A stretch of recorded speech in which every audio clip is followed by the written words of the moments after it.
Yes. Yes.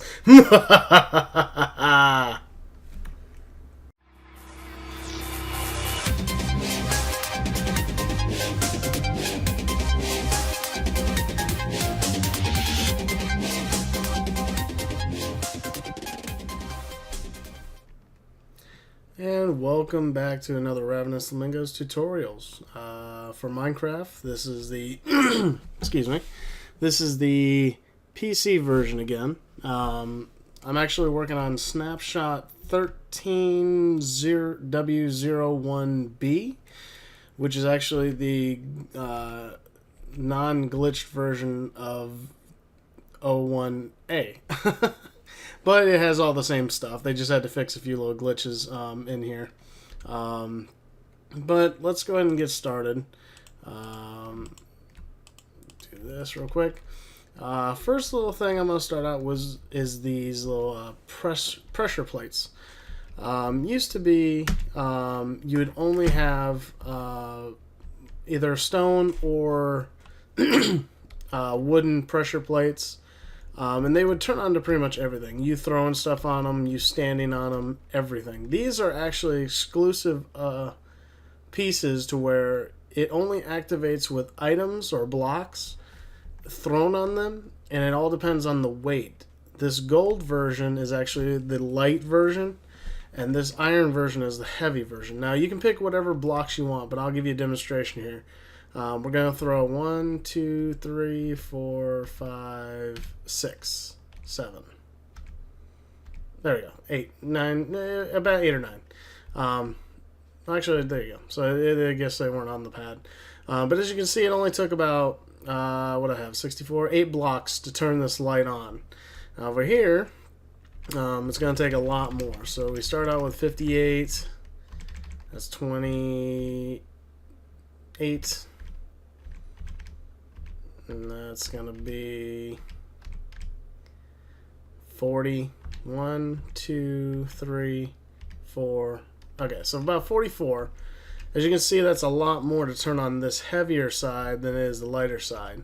But then that's of course built-in additions to, like if you're doing some kind of quest or making a theme to your situation here, or whatever Minecraft land you happen to be creating here. The nice little thing about these is actually if you go up and stand on them, they don't turn on any of the power either. So it has to be done with items. Let's see, another invention, we'll move on, is these little ones right here. These are called hoppers, okay? The hopper, what they do is they take anything that falls on top of them and they will put them into any chest or item chest, whether it be on a cart or just standing alone like this is right here. I'll give you a demonstration. I need to make some seeds here, so we'll go ahead and put that right there, and we'll put bone meal right here. Alright, so let's go ahead and seed up, make this grow right here. Okay.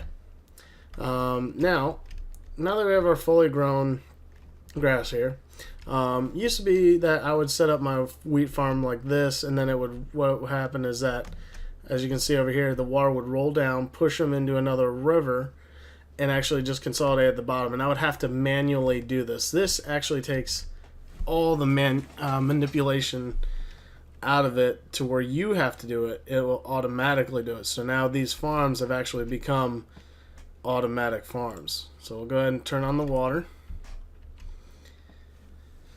It'll roll down in here, fall into the little hopper here. As you can see, they disappear. And one more fell in, and as you can see, it stores everything. Okay, I ran this a little bit earlier and just to test it out, and as you can see, it put everything in its place. Okay, which is going to be a great addition to Minecraft itself. I also wanted to show you about mine carts as well. This actually does work with mine carts with chests in them. Of course, you can put whatever you want in them. Let's go ahead and do this. Let's add some stuff here. So I'll put bone meal. Put another minecart in here. Put some sticky pistons. Da-da. I'll show you what I'm talking about. Actually, this is about to fall off here. Did I drop? Where's the sticky pistons? Oh well. Either way. Let's see. Open it up. 1, 2, 3, 4. Put a minecart in here. Put some wheat in here. Put it like that. Put it like that. And I'm showing you. I'm breaking them up to show you that it doesn't matter if you have them separate or if you have them in blocks of whatever. Is that as long as they're the same item? Oh, they're there. No wonder I couldn't find it. As long as they're the same item, they will consolidate through the hopper. See? As you can see, it was adding everything to the chest here. But as you can see, it added all the pistons into one block. It added all your wheat and redstone into one block. So this is actually a very helpful, useful invention that I hope that they bring to Minecraft very soon. It's getting dark, so I'm going to talk about this right now. This is, as you saw in the earlier part of the episode, was a light sensor or daylight sensor. Okay, it used to be, as you can see, mine over here is fairly large, but the only problem is that it was very inconsistent. That's what I found out. Basically, these blocks would change from dirt to from grass to dirt, switching these pistons and making it to where this light would be on. Now, the only problem is that, as you can see, it's on right now. It should be off, considering that it's somewhat daylight. But as you can see, as the night comes, well, I guess I'll have to wait for all the daylight to go away. This will turn on this. Because it's always powering there. Once it turns off the power, it'll turn on this redstone and then allow the power to flow to these. So you can change the output up, as you can see, right there. Okay, and it's very reliable. It's very fast switching. So I hope that they bring this to Minecraft very soon. This is another fantastic feature that they will add to it. And of course, I'll set the time. Let's see, time set. We'll do it during the day, and it instantly turns right off. Okay, so that's a nice feature right here. Moving on, there's a lot. Like I said, there's a lot of stuff that they've added this time around. This looks like a normal chest, right? But there's a little redstone coming off the back. What is this all about? Well, this is what they call a trapped chest. Okay, you basically make it by using a tripwire and a chest side by side actually you could probably create this in your own inventory hotbar, construction hotbar. As you open this, and I have it set up to where it turns on this little redstone light. Okay, it'll power one. Since I'm only one person, it only powers one position away. If there were multiple people here, like if they were standing around the trap chest, it actually will power more, I believe, in theory. But I have yet to test that out. But I know this works. So as we can see, we have one redstone block away. I'm going to open the chest and then just pay attention to that little block over there. Okay? See how it turned on right here? Okay? I'm going to exit the chest and it turns off. So this is going to be a nice little thing if you want to put it in your house to see if people are using your stuff. You'd be like, hey, you opening that chest? And they're like, no. And you're like, liar. Yeah, I know drama is my #1 class. I give lessons, so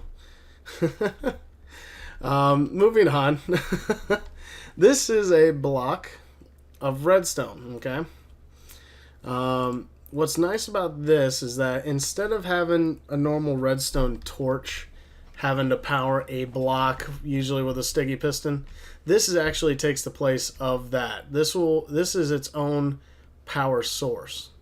So as we can see, if I power it up or put a redstone to it, it will power these redstone lines, okay? So it acts as its own power source. So this will be a good addition to any kind of sticky piston setup where you need power instantaneously from a block rather than having to build underneath it and put a redstone torch, and it just gets all messy. So this actually consolidates a lot of stuff.